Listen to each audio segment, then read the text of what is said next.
Welcome to the Whole Bitches. I am Rob Sprance. I'm Chris Fortney. I'm Franco Del Valle. I'm Lori Levine. And boy, am I excited for this. I have been waiting all week for this. We are joined by Noel Casler, who is currently blowing up at the moment. Welcome, Noel. Thanks, Rob. Thanks, guys. I'm happy to be here. Yeah. So for those of you who don't know Noel, he worked for Trump. For Celebrity Apprentice. Sorry, who does he work for? Donald Trump. Doesn't ring a bell.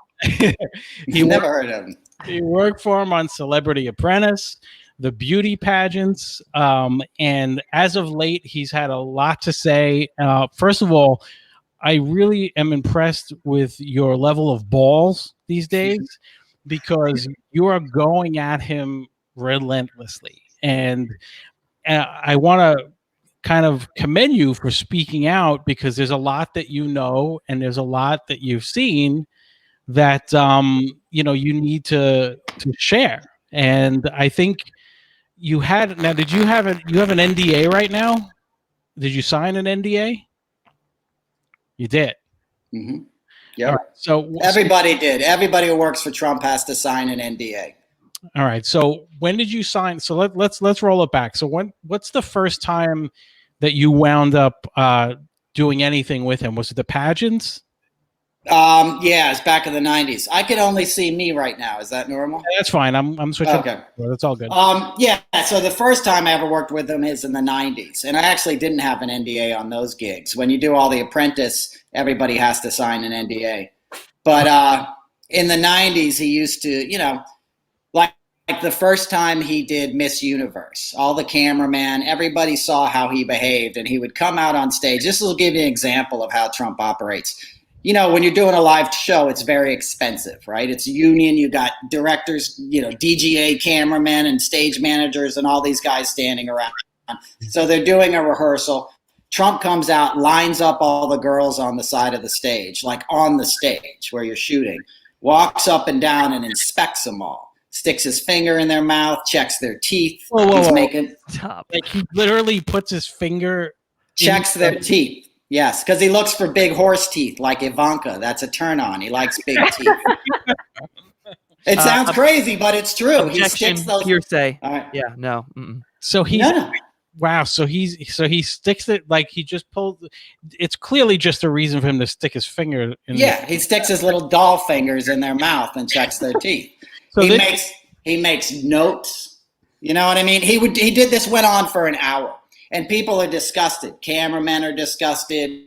The people in the truck are disgusted, but nobody stops him, and you lose an hour of shooting time. You follow what I'm saying? It cost that production, $50,000, right? So the next year when they show up, it's written into the production schedule. Trump inspects contestants. Oh my God. True story. And that's how he operates. Stuff that will blow your mind and you're like, I can't believe what a pig this guy is. He gets away with it. He wears people down because he's so in your face. Now, will he sometimes tell a girl you got to get your teeth fixed? Will he embarrass her in front of everyone? No, but he would pick his favorites and invite them up to the room. That's how they win. He's looking for girls that look like Ivanka. That's his obsession. He's obsessed with her. And she hosted that show. Miss Teen Universe, she hosted in Texas somewhere, San Antonio or something. No, it was Corpus Christi, some island place in 96. So what did you do for the pageant? What was your role? It was like a PA, like a talent PA.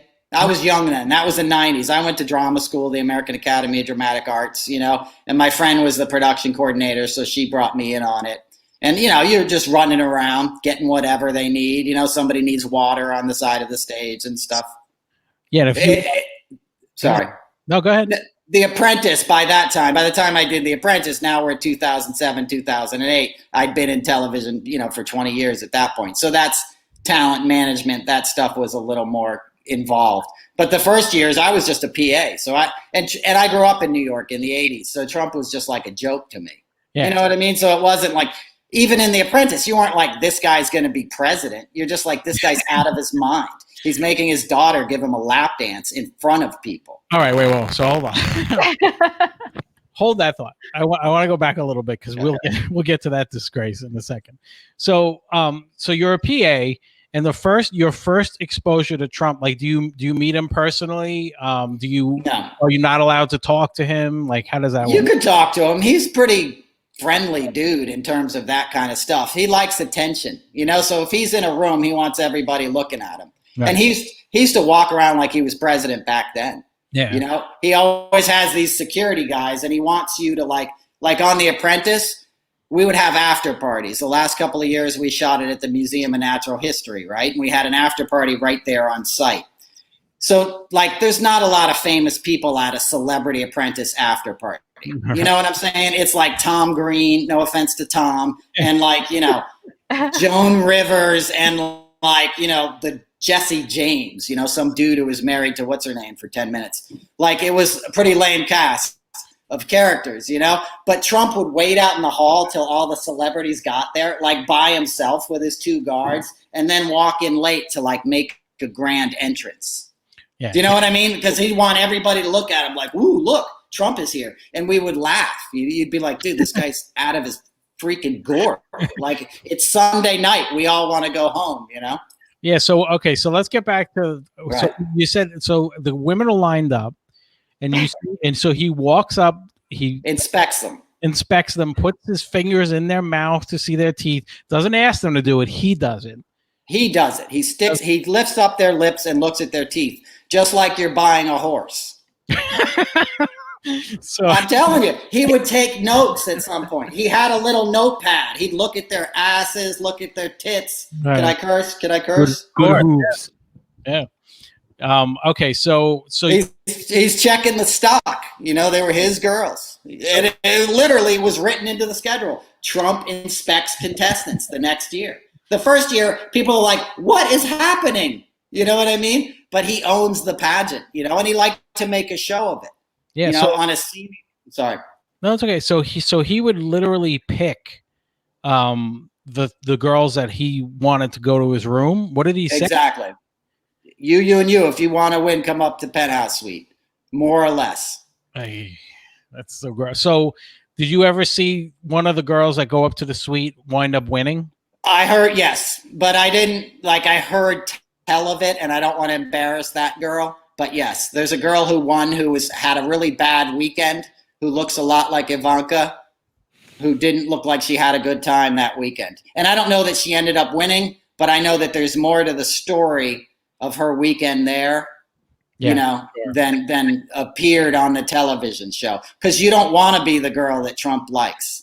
Right. You don't want to be the one that he, there's a reason he has 200 charges, 200 alleged sexual assault and 25 people on record, right now saying he attacked them. So he's not the guy you want the attention from. And you've seen that firsthand. So you've seen it firsthand. I haven't seen him attack a woman or I would have gotten involved, but right. I've seen him do things that a normal dude who was on the up and up would not do. Yeah, well, I think once you got to the fingers in the mouth, I think that was pretty... Exactly. Or walking in. He would walk into the room where they're changing. Now, I used to do Victoria's Secret runway shows. I've done a lot of live TV shows that had models. Model world is it's only gay dudes in there and their handlers. Do you know what I mean? Right. As a PA or a talent guy, you're not going to check out the angels when they're putting on their wigs. You know what I mean? Right. So, yeah, I think he even said on the Stern show that he used to walk in while they were getting dressed and pretend it was an accident or whatever it was just to see them. It wasn't an accident. He made a big deal that he could do it because he owned the pageant, so he looked at them as his girls. It wasn't an accident. He knew he was going in there. It wasn't wrong room, and he walks into the duvetine because it's just pipe and drag. You've been backstage. And he did that for the teen one too, right? Hell yeah, he did it for the teen one. That's his jam right there. God, come on, man. That's the thing is he has a bunch of charges, right? With kids. Yeah, 13-year-old girl. He was going to trial for a 13-year-old girl in Jeffrey Epstein's house. That's on record. You can watch her deposition. This is a comedy show. There's nothing funny about that. But he's on. It's on record of that.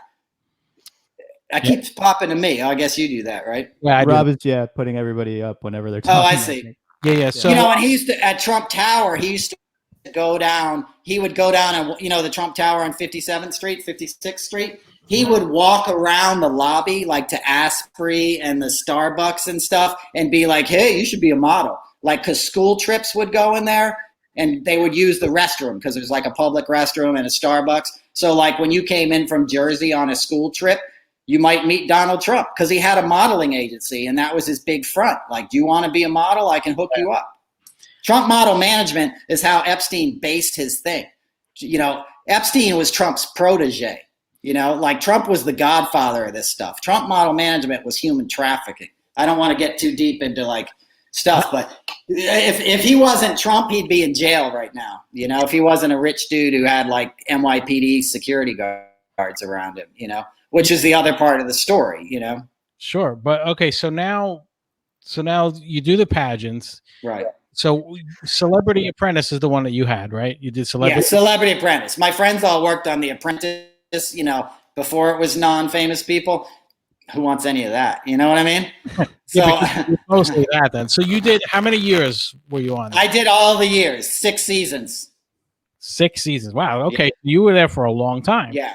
But I wasn't there day in and out. I did the finales when it's live TV. My specialty is live TV. So I just come in for the last 2 or 3 days, handle the talent. I wanted to see if Omarosa was a real person, you know, so I did it on a lark. No, seriously, my friend got the gig, and it's kind of like B-level stuff because I worked on the Grammys, the Tony Awards, like, not bragging, but like, I started my career in the Kennedy Center Honors. I did the Super Bowl halftime show every year for 15 years. So I had fun gigs, you know. So a colleague of mine got the job as like, you know, talent coordinator for the first celebrity finale, which would have been like 2007, 2008. And we were filming it at Rockefeller Center. We filmed it in Studio 8H, the SNL set, you know. And she's like, do you want to come help me? I need some good talent wranglers, which is basically what I am, a glorified talent wrangler. So when you say talent wrangler, what you're basically doing is you're keeping everybody, making sure they're all happy, making sure they get what they need, but most importantly, making sure they're available when the time comes that they need to be filmed. Exactly. It sounds like a kind of a meaningless job as a gopher or whatever, but in live TV, it's a very specific skill because you have DGA stage managers that can't leave the, you know, where the stage is essentially. So if you're doing the Tony Awards and your talent's on a dressing room on the 3rd floor at Radio City, you got to have them delivered right at commercial 2, item 15, or whenever they're about to walk on. So it's the same people that end up doing any live show because you can't leave it to chance. And it's a very specific skill that you only learn from experience. Like, you might think like someone could say, hey, wait, I just got to check my makeup again in the mirror. And if you're running late, you got to be like, no, we're going to do last looks on stage. We got to move now. You got to be diplomatic, but also kind of regimented. So yeah, because a lot of these people, not all of them, but a lot of the celebrities are a little spoiled, and they're not used to people telling them where to be and what to do, and sometimes they could wander off. So I totally get what the gig is. But you also, like, you're a handler for Ivanka also, right? Like you. Yeah. Well, that ties into it. So basically what I did in live TV is, like, if you were the host of the show or you were Madonna on the VMAs or something, I was the guy that handled you because I was basically in charge of handling divas and a lot of musical acts. So whoever the producer was worried about and didn't ever want to have to talk to themselves, I would be assigned, you know? So in the beginning at Celebrity Apprentice, I was just dealing with whatever. And then Ivanka came on the scene and sort of became the star of the show. Ivanka runs that empire behind the scenes. She's calling the shots. Yeah, so you've mentioned that I've seen you mention the fact that not only she called the shots, but that she plays him a lot. Like, she would joke about him to you. Oh yeah, and to Jared. So she, like, the last 3 seasons, I was her specific handler. She wasn't around too much in the early seasons. She would come on and come into a boardroom and like give her fake smile. And we moved from Rock Center to Skirball Center at NYU, and then we found our home at the Museum of Natural History, right? And I got assigned to her, and I would be pissed about it because my call time went from like when everyone else was showing up at 2:00, you know, I would have to get there at like noon to let her glam squad into her trailer, and she was the only one who got a trailer. And they gave her this super long trailer in the underground parking. I don't know if you know that building, but there's an underground like staff parking. So she would get this massive trailer that I would have to show up early to let her 5-person glam squad that NBC's paying for in. And no one else got even a dressing room. So you had said that she is completely different than everyone knows her. Like, what's the difference between how she really is and what everyone seems to think she is? She speaks in a much lower voice. So her speaking voice is like an octave lower in real life. She sounds like a sailor from Queens. Like, she curses, you know what I mean? She'd just be like, fuck you, Jared. You know what I mean? It's literally shocking, you know? And they'd make fun of him. Back to your earlier question. A PA came up once and said, here's your, I call her Vanky. You know, that was her nickname, but here's your sides, Ivanka, and I've given them to your father too. And she's like, oh, really? I'm sure he'll read them right away. And her and Jared are laughing because he's dyslexic. He can't read. So he's definitely dyslexic. He can't. 100%. That's where the Adderall comes in. Yeah. Okay. So let's dive into this part. So there's a couple of things. There's a couple of things that just absolutely blew my mind. The Adderall is one, and you know what? It does make sense retroactively because there, you know, a lot of the sniffing and everything else. So, like, what is he doing? Like, he's just crushing up pills and snorting. Crushing up pills and snorting it. And he's a cokehead for 20, 30 years. If you ever look on the side of his nose, there's a big place for where he had a septoplasty. He blew out the middle of his nose, like Coke nose, from doing too much blow. So cocaine is his party time drug, you know, but since the late 90s or whenever Adderall came on the scene around them, Adderall is his maintenance high. This is how I try to explain it to people. Like, he's still done coke. He would come to VH1 Fashion Rocks and do blow in the back of a limo with models. He did blow in nightclubs. Like, his blow stuff was no secret. But his day-to-day, when he has to read something, is Adderall. So on The Apprentice set, he would have to read cue cards. And so he'd, like, if there was a word arbitrage, he couldn't pronounce it. It would freak him out. And he would think he was getting set up. You know, he would fly into a rage. You're freaking setting me up. Storm off set, crush the Adderall, come back. You can see it as president. You can literally see him giving speeches at CPAC where it's dripping out of his nose. But he'd come back, it'd all be white. We'd send in HMU. They'd clean it up. It would drip out while he's talking. So and he knew that the crew was aware of the fact that he was doing that. So it was almost like he knows that you guys are helping him hide it. Yes. Yeah. Wow. Everyone knows it. If that's the thing with Trump, anything I'm telling you, all these people around you know. And as soon as he leaves office, you're going to read book after book about what's going down with him. But while he's in power, people somehow get scared of him and they don't want to tell the truth. And, you know, I started speaking out in 2016. I tried to get my colleagues to do it. They're like, he's either not going to win or I'm never going to work again, you know? And I walked away from my career to do this. I was like, I don't care if I ever work again. That guy's a freaking maniac, and we know it. Like, I don't care if someone does drugs and they do their job well. As I told you, I toured with rock bands, you know? Taking care of 70-year-old drug addicts was my job description. If you can go out and play the concert, more power to you. But you don't want that guy making life and death decisions for the country, because basically what happens with addiction is all you think about is yourself. You don't think about other people. You're self-centered. Addiction is self-centered fear, you know? And that's what he lives in. Every tweet is me, me, me. You know, today, the Supreme Court doesn't like me very much. Right. Yeah, it's about you. DACA's about you, dumbass. You know what I mean? Like, no, have you been contacted by Michael Cohen? Ever? No, but we have mutual friends. Michael just got out of prison, as you know, but he's very good friends with Tom Arnold. I know Mooch Scaramucci was just on our podcast that I co-host, the Stuttering John podcast. We had who really turned on him, you know? Yeah. And everything I said, it's the same behavior. You know, everything I'm telling you is what Mooch said. I felt vindicated when he came on. Mooch didn't see the drug use, but he's like, I wasn't around him all day like Noel. You know, he's not cutting lines off the Resolute desk. You know what I mean? But you still see him sniffing. And I tell people, don't believe me. You think I'm full of shit? Fine. Look at him. Look at him sniffing over every word. Look at how he reads. You know what I mean? With his finger, he's sounding it out phonetically. He's not thinking about what he's saying. And the Adderall makes him feel in control because he doesn't trust his brain. Because there's no shame in being dyslexic, but his parents were embarrassed of it. You know, his dad was a real prick, so they hid it. That's why you don't see his grades. I mean, he's dumb. You know, he's not a smart guy. And I don't care what someone's politics is. I'll shut up. This is not about you're a Republican, I'm a Democrat. I'm just trying to take the guy down. He was a Democrat when I worked for him. He was a registered Democrat until 2009. Trump cares about Trump, you know? Yeah, so I read 2009.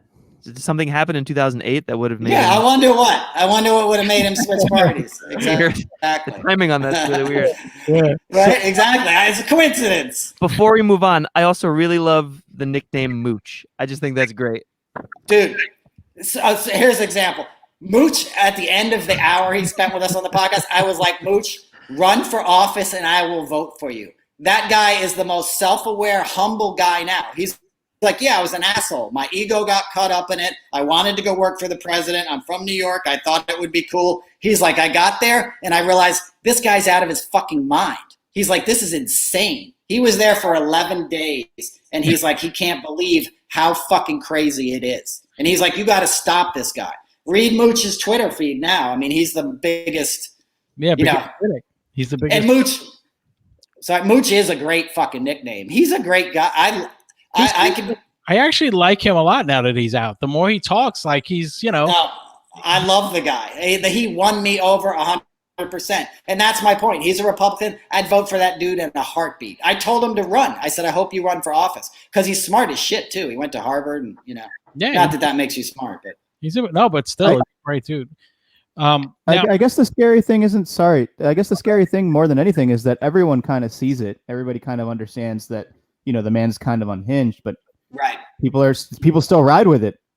Well, I know. Well, he's got his cult that's not going to change their mind, you know, and the ones that have, like Rick Wilson, the Lincoln Project, Steve Schmidt, all these other Republicans have turned against him, and they make videos about what I'm saying. You saw him at West Point last weekend, right? Walking down the stairs. Yeah, couldn't even walk. Yeah.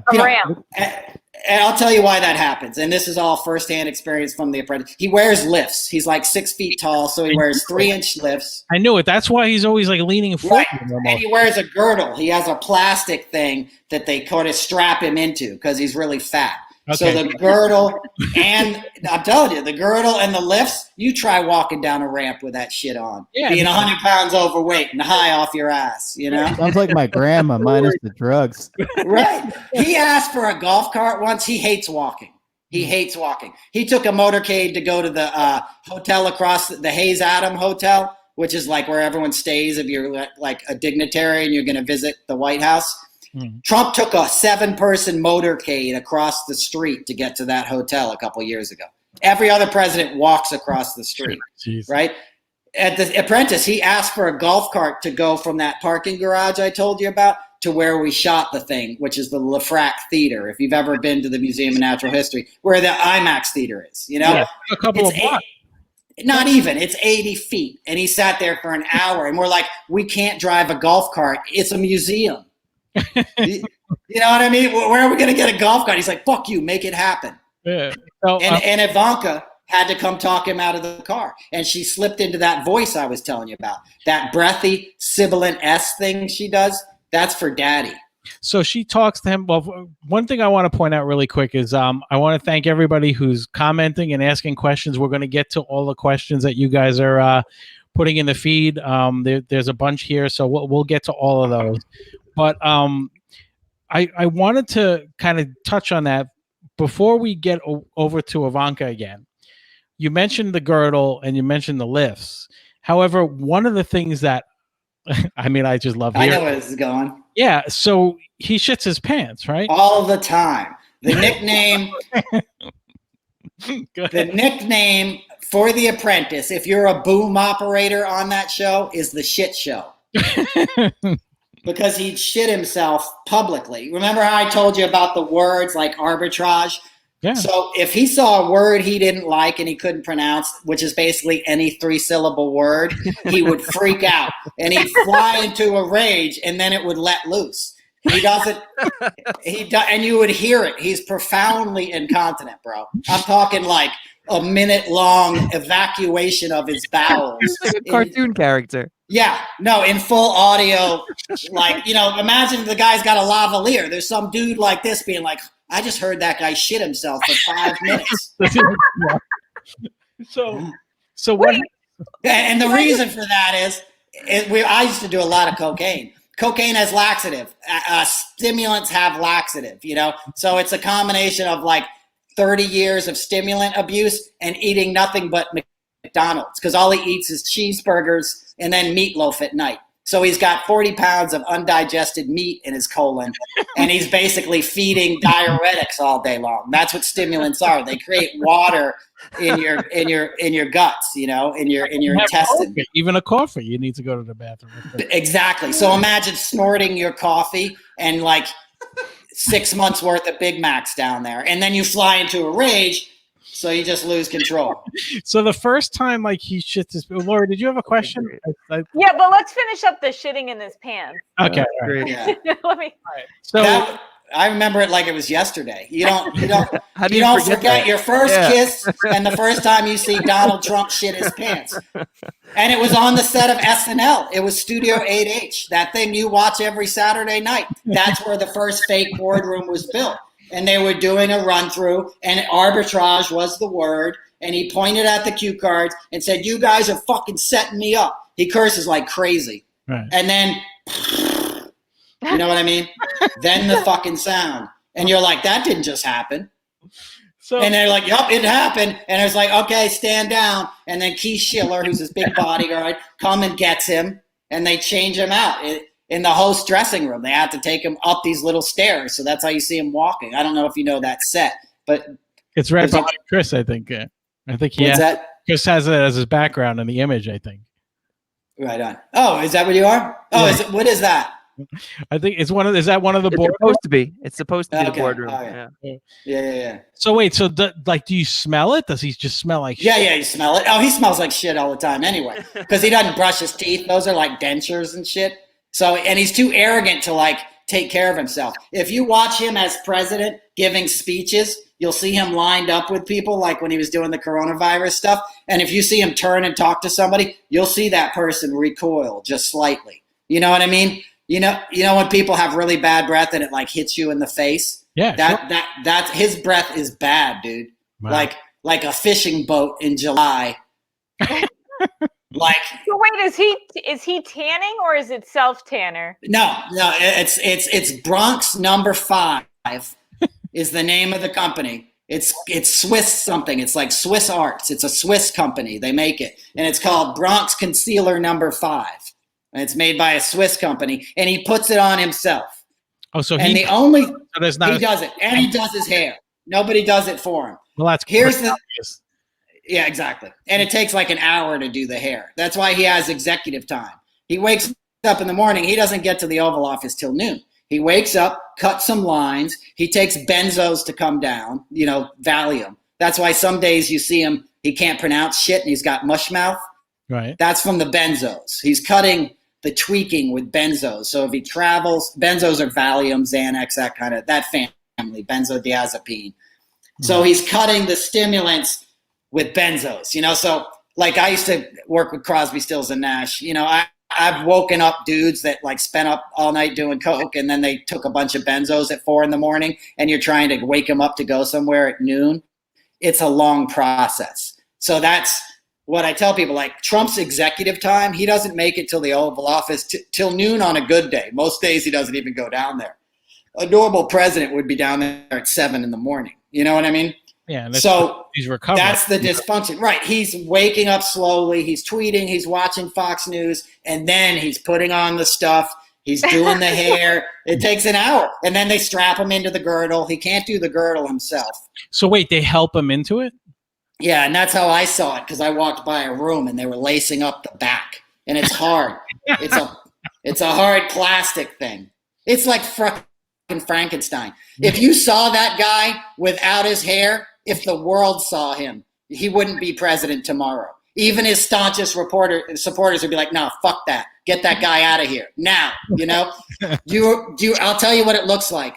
Do you remember the Rocky Horror Picture Show? Yeah. There was that character or something. The blonde. Yeah, the guy with like the gray hair on the sides and stuff.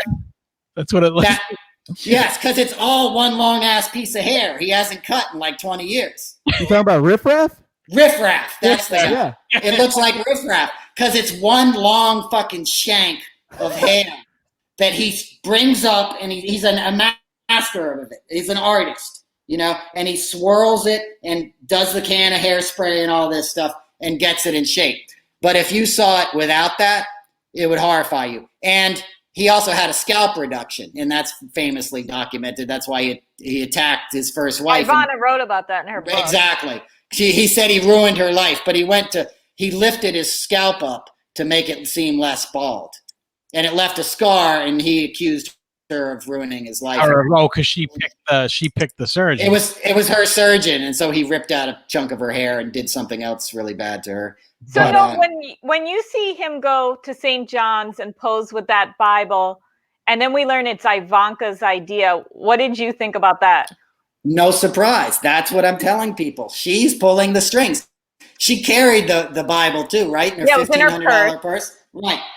Ivanka is the president. Jared is the president. They're running the show. I tell people this. This is what Trump wants. He wants music to play when he walks in the room. He wants to get high, and he wants to hit on women. He could care less about governing. He actually doesn't even care that much about getting rich. The guy's lost more money than most people would make. You know what I mean? It's about what he can get in the moment. He's that much of a narcissist. He needs immediate gratification all the time to fill this hole in his soul. Ivanka is playing the long game, and so is Jared. So they're trying to salvage this thing, and they see the country on fire. They see how bad it is, and they're like, how can we spin this to look good to the base? And so that was what she did. So I wasn't surprised at all. She's a deft soldier in that army, and people underestimate her. She's not stupid. They like to say she's really dumb. She's not really dumb. Oh, I never thought she was stupid. Right. She does seem very manipulative. Here's a question that kind of applies. She's the smartest Trump.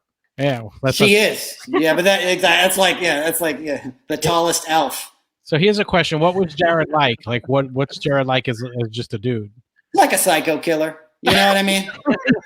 like the dude you see at the top of the well as the basket's coming down with the lotion in it. And you're kind of getting a glimpse, and you're like, yeah, I'm not getting out of here alive. This motherfucker's gonna eat me. He's insane. He's insane. He's very mild-mannered, and I knew them when they were just dating. He was just dating her, and they broke up. And Wendy Dang Murdoch got them back together because Trump would call him the Jew. He would is the Jew here yet?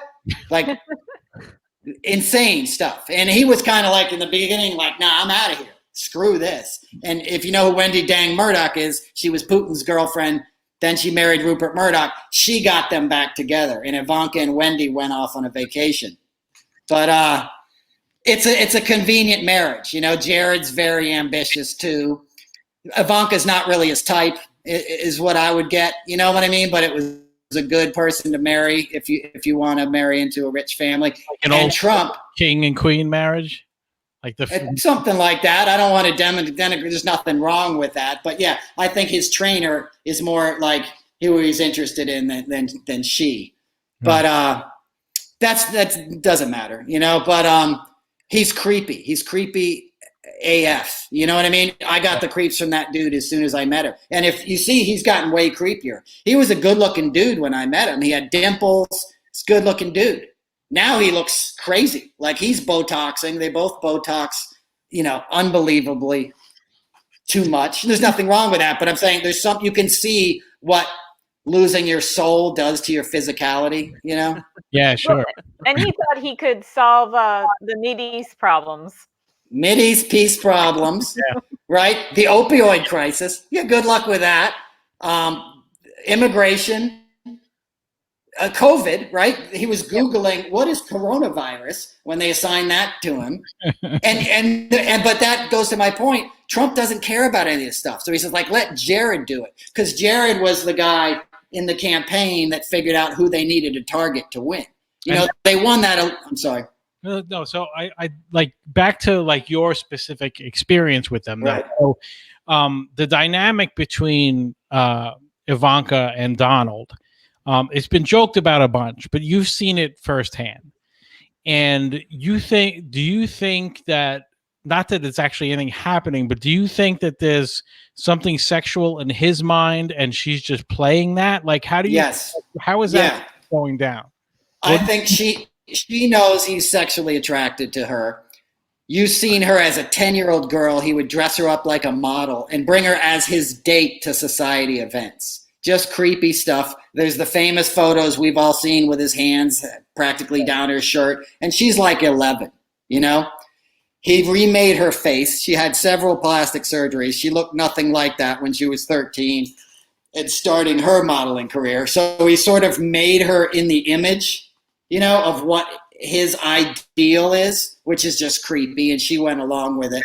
So how did she can't breathe through her nose either. Like, she would have to breathe through a straw to put on makeup in the makeup chair and stuff because she's had so many, you know, plastic surgeries. But to that point, she knows that he's attracted to her. I said I saw her at 16 give him a lap dance, and he just stared at everybody like, what?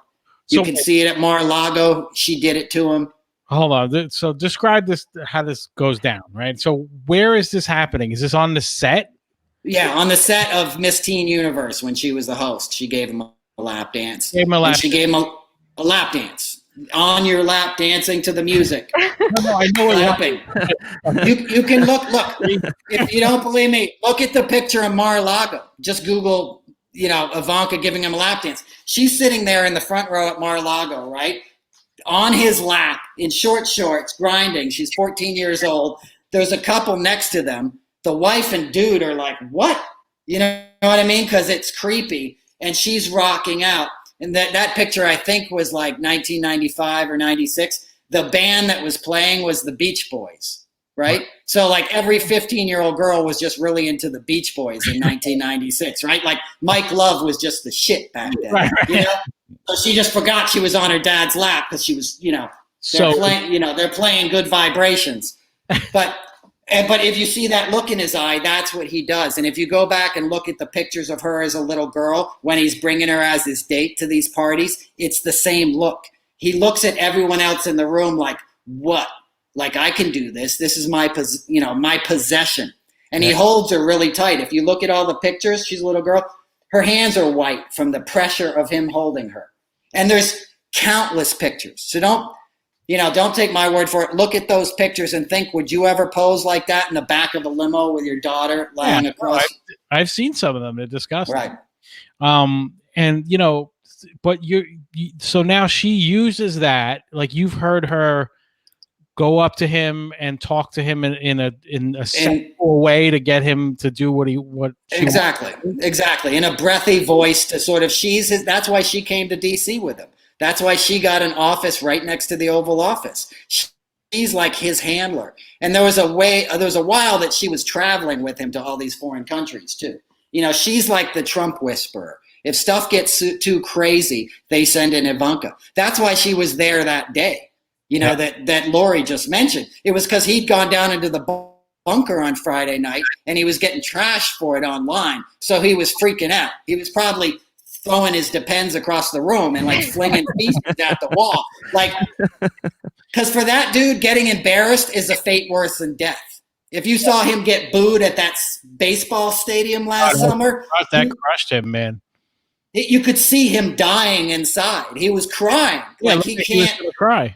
Right. He still wants people to like him. That's that compulsion I told you, that narcissistic shit. So she was called in to the White House that Monday because they're probably like, the shit's hitting the fan. Your old man is in a fetal position on the floor because everyone was calling him bunker bitch online. Right, yeah. You know? So she's coming in to save the day. What can we do? So she'd be like, Father, I know what we'll do. We'll have a big photo op of you hold up the Bible. It'll be better. You know, she's probably stroking his hair or something, you know? And of course, it's the worst disaster. Yeah, exactly. Yeah. Any president has ever done. I mean, they tear gas the crowd to do that. And that's Trump. That's it in a nutshell. You know, it's everything is clearly self-serving. Everything. And I had, I want to kind of get back to The Apprentice for a minute, because I had, just before the election, I believe it was, a rumor came out, and someone in the chat just asked it. If I find it, I'll put it back up. But a rumor came out that there were tapes of him like off camera. You mentioned that he would call Jared Jew all the time. Yeah. But there was also there were supposedly tapes of him saying the N-word. Like, did you hear that? Yes, he said the N-word more than Eazy-E did on the first NWA album. Trump uses the N-word all the time. Okay? Everybody who ever worked for Trump heard him use the N-word. When they were taping the first season in the B-roll, my buddy was the audio guy. They were, if you watch that show, there's a clip of him in a helicopter in the beginning, like flying over, New York looking like a stud. It's got Trump written on the side. So he's got a lav mic on. My buddy's in the back of the helicopter. He's sitting in there. He looks out the window. He goes, look at all that. Look at all those spics, N-words, and Muslims. When I was a kid, this was all white. And then looks back at my buddy, who's like a Puerto Rican, audio guy. Yeah. He said it to him like, yeah, I said it. Yeah, wow. He said season 8, we called it season 8. It was 2010, right? The finale was between Bret Michaels and Holly Robinson Pete. Holly Robinson Pete is a brilliant African-American woman, businessman, very eloquent, won every contest she was supposed to have. Just the obvious choice to pick as the winner. Because Trump didn't know who was going to win. He didn't like... He's scared to fire anybody. He's scared of confrontation in real life because he wants everyone to like him, Right. So he'd show up for the finale and they'd say, this is who you're picking, So Holly Robinson Pete is the obvious choice of the winner this season. We had to have EMTs on set for Bret Michaels because he had a brain aneurysm from a gig I ironically did with him earlier that year, the Tony Awards, where Poison performed. He didn't come to rehearsal and he didn't learn the blocking. So when we're doing the live show, and he's supposed to come to the side of the stage. I'm catching the band, and CeCe DeVille and all these other guys come off. Brent starts walking downstage towards the audience because they're all clapping for him and waving. And a stage manager is like, what is he doing? He's going to die. And all of a sudden, his scrim comes down, hits him in the head, knocks him out, spends 2 weeks in the hospital, right? This is June. So he's got all these complications, and he's diabetic. Fast forward to shooting The Apprentice in May, right? Brett can't come to half of his contest because he's got all these health complications from not following directions earlier in the year. Do you know what I'm saying? I'm using this as an example of like, if you're picking a corporate officer, you're probably not going to pick the guy with the bandana and the brain aneurysm who didn't listen to directions. Right. You'd probably, especially if you're running a corporation in America, dudes trip over themselves to hire somebody like Holly Robinson Pete. Are you kidding me? A woman of color who's brilliant, well-spoken, eloquent. That's who you want as the face of your company if you're serious about business, right? So, and that was ostensibly the point of the show. They tell Trump to pick this girl, and he turns to his bodyguard as we're leaving, this was at the Skirball Center. I don't know if you know that, but the theater's downstairs. You take an elevator up to street level, LaGuardia place. He's getting in the elevator. He turns to his buddy. He goes, they want me to pick the N-word. And he doesn't say N-word. I'm not going to say what he said, but you get what he said. And you're like, dude, like, we don't do that. Yeah, and we're all white guys. Like, you hear white people use the N-word, sadly, and we're dealing with that now. He would say it out loud. You know what I mean? Like, do you have Tourette's? Right. So yes, I heard him. And they're all over the tapes. There's hours of that. Not to cut you off, but there's hours of those tapes. He would say stuff to women, like all kinds of shit. So did Mark Burnett threaten everybody to not? Because I'm shocked that they didn't get out. Like, where are the tape? Right, exactly. Mark, they're on an MGM lot, and if you watch the episode we did with Tom Arnold on Tuesday, he talks all about it. They're digital files, those cameras back then. That was when the HD chip came into the camera in 2005. So they're taping all the time, right? There's a chip that's running all the time. So even if you're not shooting a scene, you're picking up dialogue and filming, which means there's thousands of hours of outtakes with Trump having bad shit on it. Mark Burnett has that stuff hidden. He basically owns MGM now. They're in the MGM lot. You know, Tom Arnold got in a fight with him backstage at the Emmy Awards last year, and Burnett tried to choke Tom Arnold, and then Tom Arnold punched him in the face. But really? No shit. Oh yeah. Oh, big time. That's a big Trump huge buddy, right? Huge, and he's part of the thing. Burnett wanted The Apprentice. That original idea was in Russia. He went to Putin first, and he wanted to do a reality show on the Mir space station and like Russian oligarchs and stuff. And they said, no, you want to go to New York and do it on Donald Trump. It was the Russians that put Mark Burnett onto Trump. So Mark Burnett is... Oh, sorry. Go on. I'm just saying Mark Burnett is like created the Trump you see. The Trump that the middle America that didn't grow up in New York and that bought into the myth of this guy being a billionaire who's making decisive business decisions and getting things done. That's a myth that Mark Burnett created and makes a lot of money off of and is very invested in protecting. Trump follows 47 people on Twitter, right? 2 of them are Mark Burnett and his wife. Mark Burnett was at every after party. He knows about all this stuff. He's going to hide it until the day he dies. Mark Burnett and Trump are synonymous. Yeah. And that's why, I guess, because he kind of publicly said that no one's going to release anything. It's bullshit and all of this stuff. I'm just shocked nobody had it or had anything that they could come out. And I understand why nobody would want to speak out. It's why I think you're very bold to speak out, because clearly there could be lawsuits coming at you any second. Even in promoting this, you had retweeted it and so many people were tweeting at Trump, you know. Oh, I tweet at him every day. Every day. So I'm surprised like that you haven't heard anything from lawyers or anything yet. You know what? Yeah, me too. But the truth will set you free. Do you know what I'm saying? I'm doing this. I'm not brave. You know what I mean? There's a little kid sitting in a cage right now because of this asshole. You know what I mean? There's 100,000 people that aren't alive right now that might be alive if we had taken this a little more seriously. You know, there isn't going to be much left of this country if he gets reelected because he's not stable. You could put any Republican in there. I don't care. This guy is a madman. He only cares about himself. And that was my reaction. You know, in 2016, if it was Jeb Bush or something, I don't care. I can live with that. You know, I'm a Democrat. I worked on Obama's inaugurations, but like, so what? But this guy, I was like, no, he's a drug addict. He's insane. Like, he's not just a drug addict. He's a narcissist. You know, the drugs are almost like, I'm just telling you what you're dealing with. The drugs are not even the worst problem by any stretch of the imagination. It just shows you what you're dealing with, you know? So to your point, in 2016, I was working for Springsteen and Louis C.K. actually doing a New Yorker festival thing. We were doing like an event at the town hall, and somebody got in touch with me from Hillary's campaign and said, "Will you speak out? Will you tell us what you know?" And I said, "I'll tell you everything I know." Everything, because this guy's a madman. And I tried to get my colleagues to do it because I'm just one of many. I promise you. And there's people who know worse shit than I do.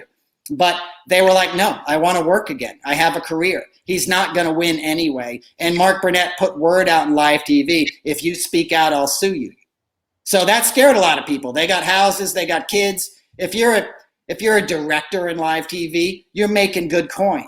You get blackballed, blacklisted, you're not getting another career at 50 years old and stuff. And Mark knew that. So he knew he could silence these people.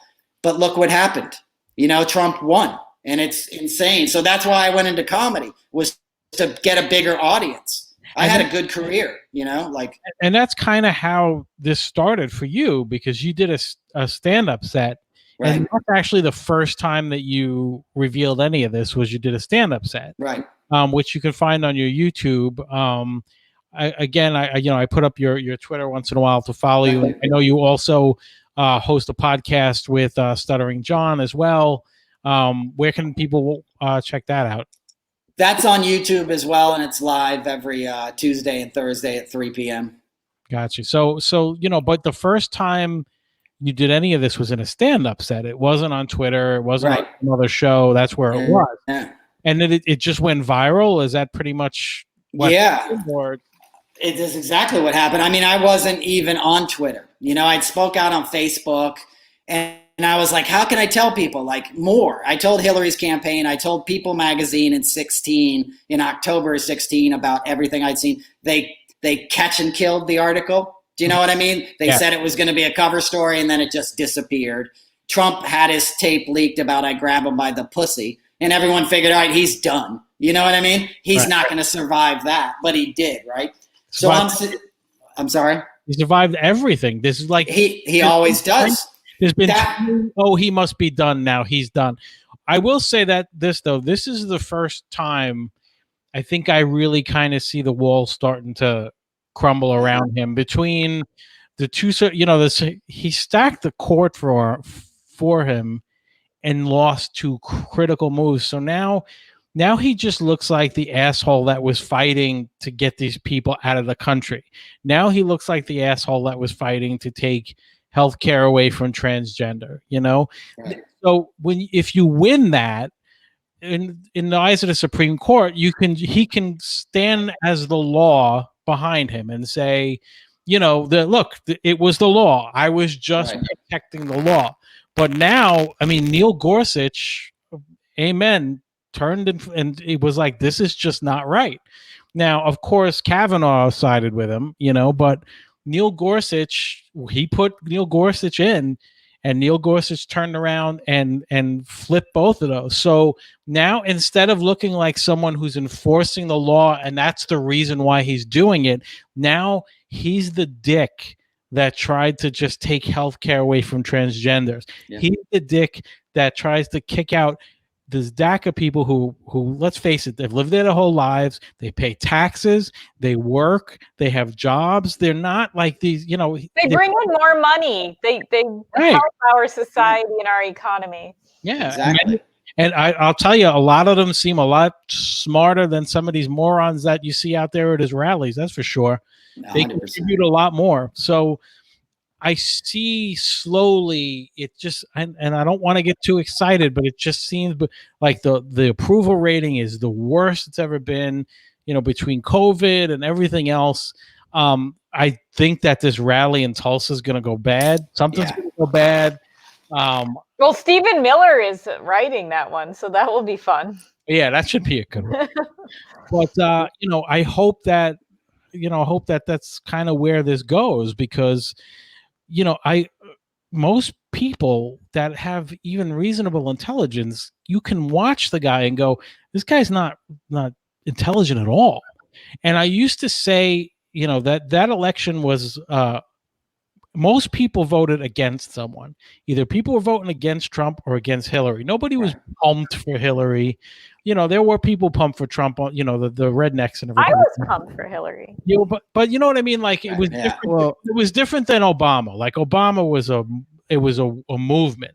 And he kind of had the Obama thing on his side with the rednecks and everybody else. But so I think there's two things to that, right? Like, number one, you guys bring up a good point. I really did think that he was going to get shot down after the whole, like, you know, sexual harassment accusation. But unfortunately, like, seeing how rape cases and things like that go, if you're white, technically you usually like come back from it, right? Like the whole argument, even for like some of these young guys in college that like commit like sex crimes, like their whole thing is like, well, they have their whole career ahead of them. Like they have their whole life ahead of them. It's just a mistake. So people will make excuses for that. So I like, in retrospect, it makes sense that we see it with celebrities too. Like people are like, well, you got to judge like the art and not the person. It's just all that nonsense. So that doesn't surprise me. Same thing with Kavanaugh. Like I didn't think it was going to stick. I didn't think it, unfortunately, that's just my feeling on it. But to get back to what you were saying, like absolutely. Like he had a similar vibe to when Obama came in, which we just had a president that, you know, most people disliked, made us like, got us into a lot of debt. We went through the housing crisis under him, like everything. Right. So we needed a change. And the same thing, I think people were like, well, we had a black man for a while. It's time for a change. And this was the guy that they went with. This is the guy they ride with. Yeah. And, you know, the part that really changed in me was I was mad because I was like, how the number one criteria for a president is he needs to be intelligent. And you can't look at that man speak and think he's intelligent. You just can't, unless you're not intelligent either. And I hate to say it, but it's fucking true. If you watch that guy talk and you think, wow, he's a smart guy, then you have something wrong and you're not really that bright either. And like, look at the people who get into arguments with you online and just look at their picture. Look at it. Look at who they are, you know? And I mean, American flags behind every avatar. Like, come on, give me a fucking break. These are the same people that just keep going around, though, like just showing up at businesses yelling "All lives matter" if somebody's supporting, 400 years of essentially enslavement, like continued enslavement through one form or another. So you can't really get to like any sort of like conversation with somebody who's just basically not looking for facts, but just looking to be in opposition. Yeah. There's not even like any argument for it. It's just like, this is what I believe. Like, we can disagree on racism. It's like, no, we can't disagree on racism. It is what it is. Like, call it what it is. If you want to say you're racist, by all means, but we can't say like we have differing opinions. Like, we can't say there's differing opinions on like whether police brutality like is geared more towards communities of color. There is no like reason for someone that like, if you want to come out and be like, I didn't vote for Hillary because I don't want to have a woman president. It's like, by all means, that's why you did it. I've had conversations where people are like, I just don't trust her. It's like, oh, so you'd rather trust a fucking con artist. That makes a lot of sense. I know. But the thing is, what I was trying to say is like, intelligence was the number one criteria, right? But now, while it still is, now I realize we need someone empathetic. Like, you need someone with a fucking heart, or like just some kind of sense of morality. That's almost more important than the intelligence part, because how scary is it now that you look at George W. Bush and say, I would take him back over this guy in a fucking second. And I hate 100%. It. But I would take him back in a second, because at least the guy knew when something went bad, knew how to talk to the country. He did. He knew how to talk to the country, for all the terrible things that he was involved in and that he did.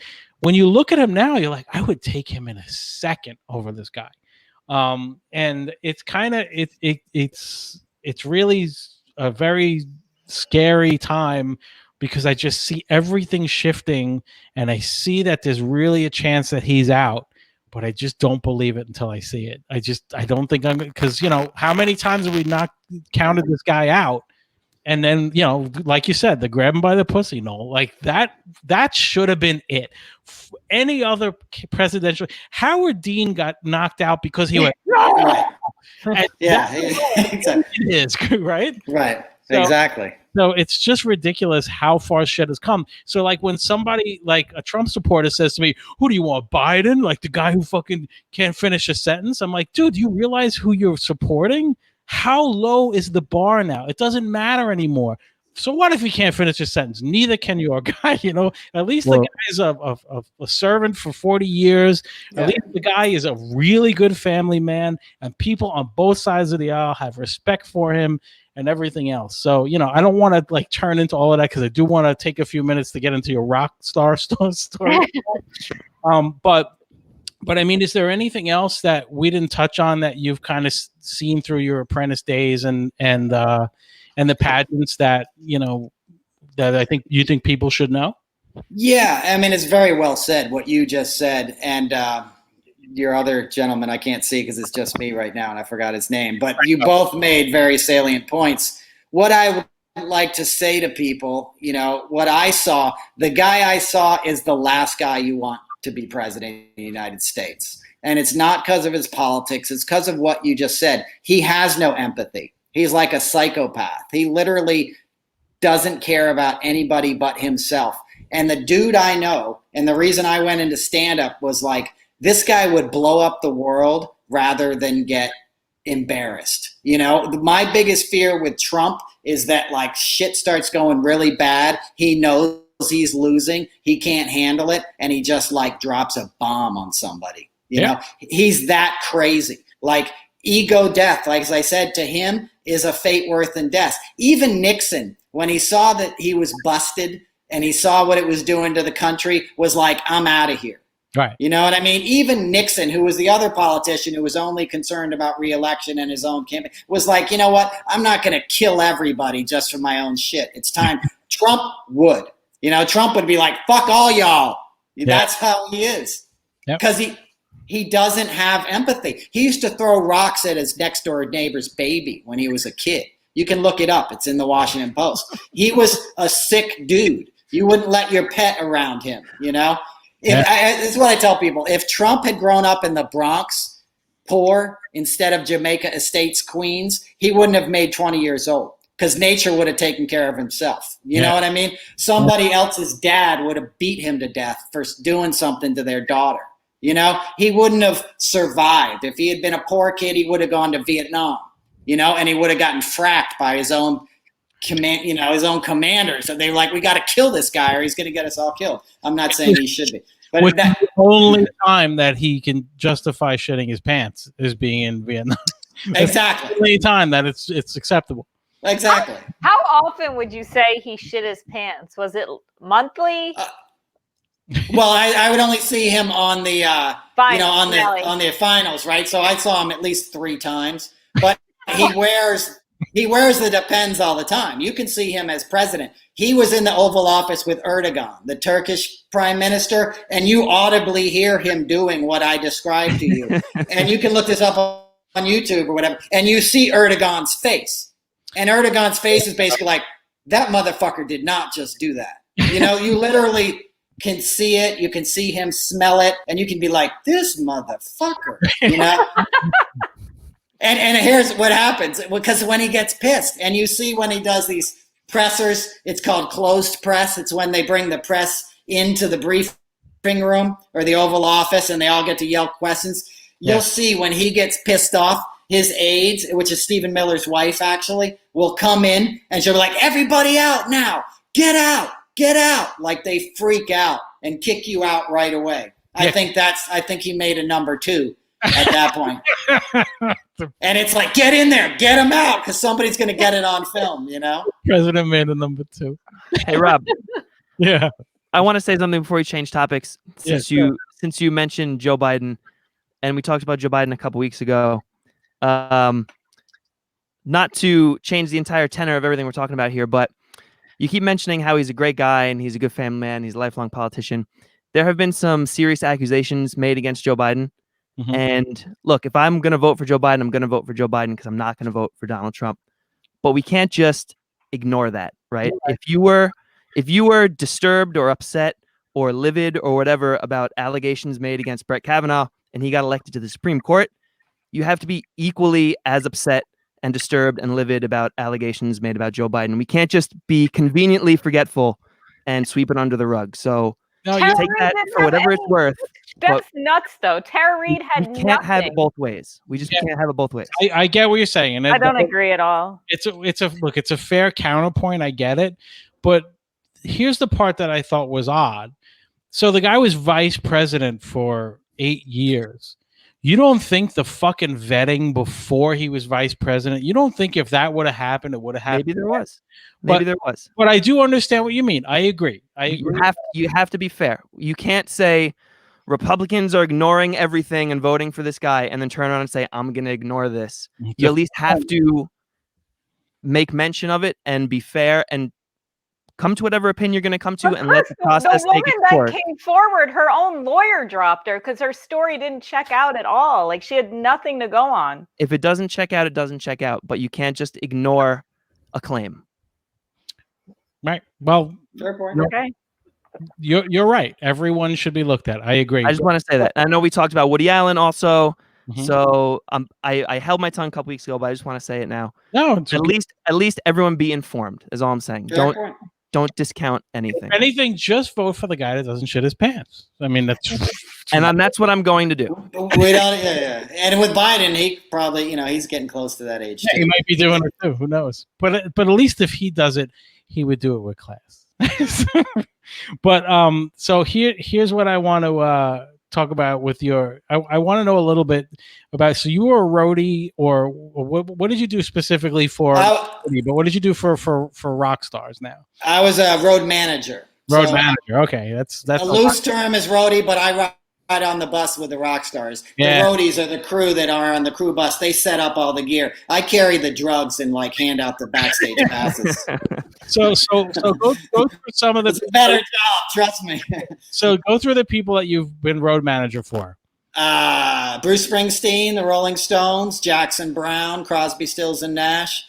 In live television, on the VMAs and the Grammys, I've worked with everybody. But those are the guys that are like family. Jackson Browne and Crosby, Stills, and Nash are like family. I got into this business because I snuck into Jackson's dressing room at Radio City when I was 17 and met him.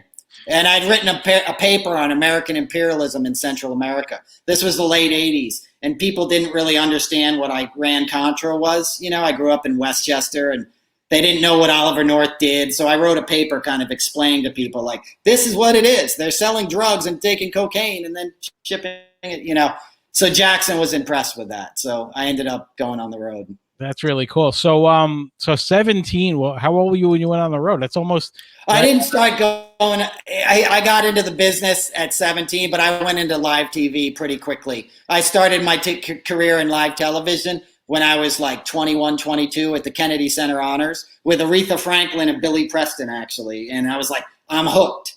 And then I stayed in that because it was a sweet gig until my early 30s. And then, Jackson knew me. He's like, all right, you're ready to go on the road. I didn't start touring the world till about 34, 35, I think, because I'm 49 now. So I was on the road for about, 10 years and still doing the TV in between.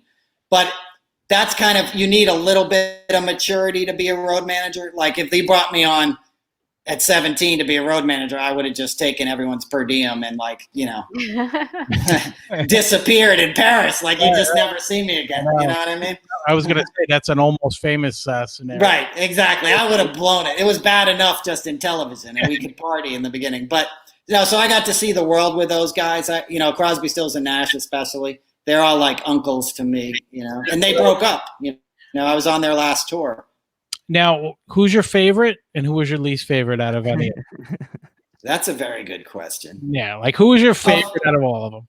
I worked with Michael Jackson. I worked with a lot of people in live TV. Michael was a freak. I wasn't a big fan of his. Of the people I toured with, I would say Springsteen was the high watermark. Really? In terms of professionalism. I like Bruce, I like that crew. He's, I like Bruce. I'm from New York. Like, I don't know. That's it's a great operation. They treat people really nice and stuff.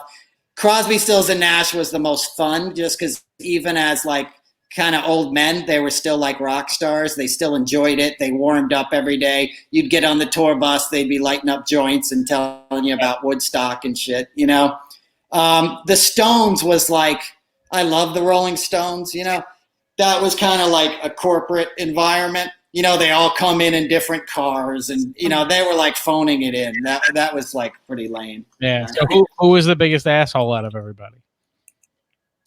Well, like CSN, it's Crosby. Crosby's an asshole. He would make people cry, and he'd go into a hotel, he'd yell at the front desk person. But, he's still basically a good dude. But if you ask him to take a picture or something, he'd tell you to fuck. Well, actually, so I had mentioned when we were getting ready that I had a Crosby story, and it just perfectly played out exactly how you said, because so it was at the Bottom Line in New York when the Bottom Line was still around. Yeah, I lived around the corner. Yeah, so they weren't playing there, someone else was.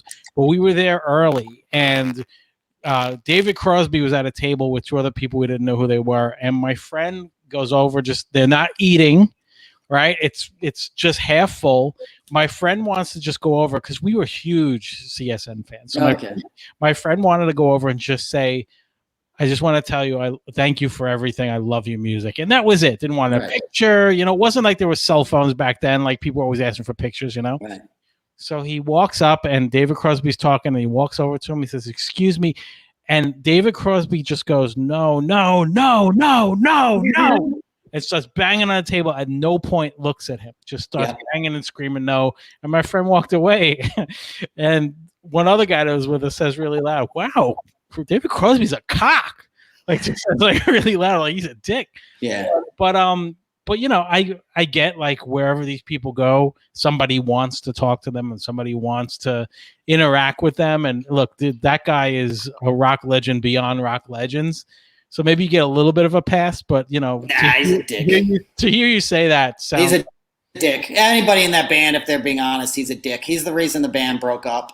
If that had been Graham Nash sitting at that table, Graham would have been like, yeah, sorry, how are you? Nice to meet you. What's your name, Rob? Great. Wonderful to meet you. I'm just a guy. It's great to meet you. Happy to make the music for you. Yeah. Every venue I ever walked in with Graham Nash, he would stop. There's a security guard sitting there backstage. Hi, I'm Graham. How are you? Nice to meet you.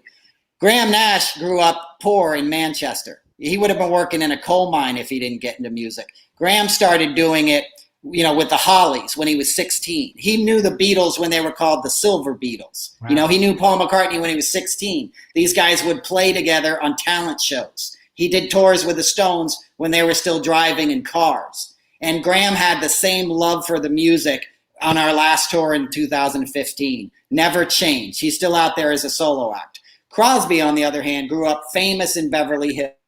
His dad was an Oscar-winning cinematographer. He shot High Noon and all those movies. So Crosby's like a rich baby boomer, what I mean, who felt entitled. He would like bitch out people at the front desk if he didn't like his hotel room. He would fire his road managers.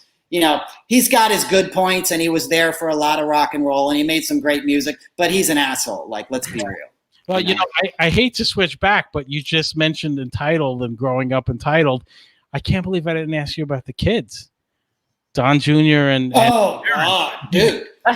Did you interact with them? Did I interact with them? Yeah, they're all there on the show. Here's how I describe Don Jr. and I go after him just as hard. I just went after him right before this show. If the Dalai Lama met Don Jr., he'd be like, I need to punch that dude in the face.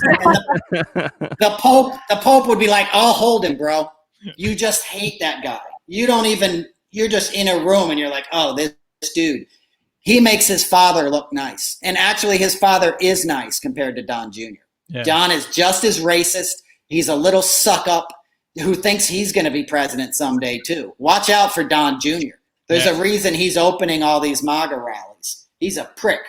Yeah. What about? And he didn't talk to his dad for a year. So it's like he's got 3 years because of what you mentioned earlier, Lori, because his dad attacked his mom, and cheated on her publicly. He hated his father, and he was a drunk at Penn, and he would do his own bad things to girls and do tons of blow and stuff.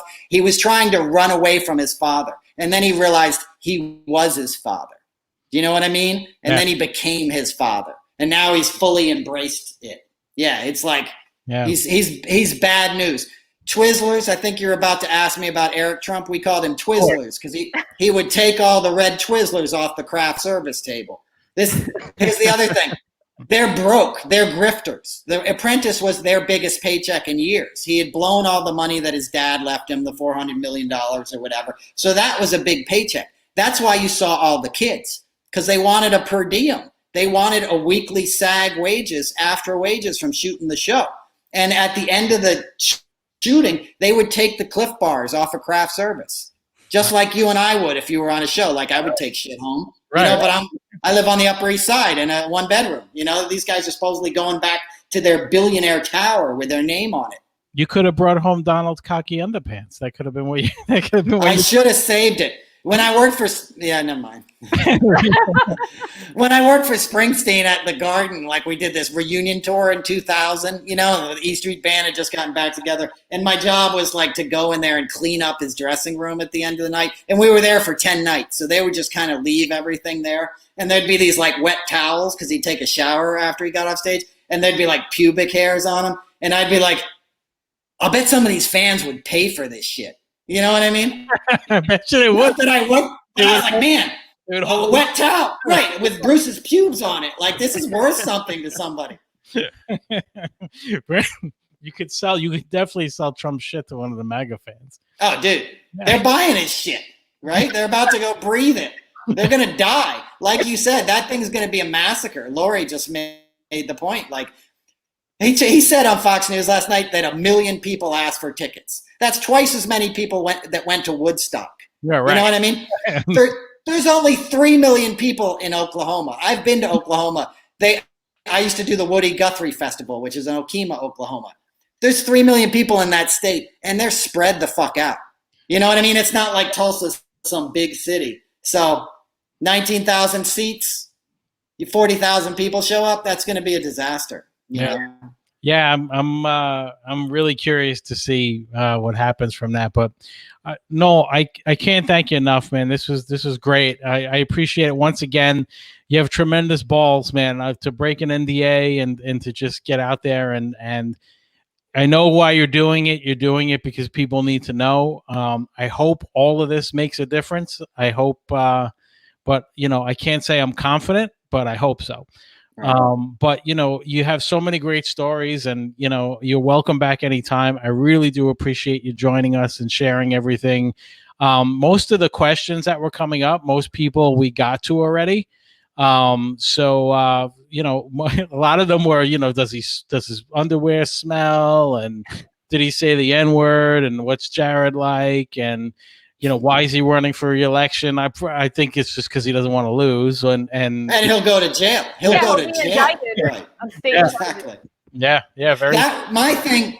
I'll just say this one last thing. When he ran, he didn't expect to win. If you look at him on election night, he was shocked. He was the last guy who thought he was going to win, and he didn't want to win. And my thought was like, with all the skeletons in your closet, you're going to become president. Like, you got away with everything. You're 70 years old. You got away with being an asshole since you were 10.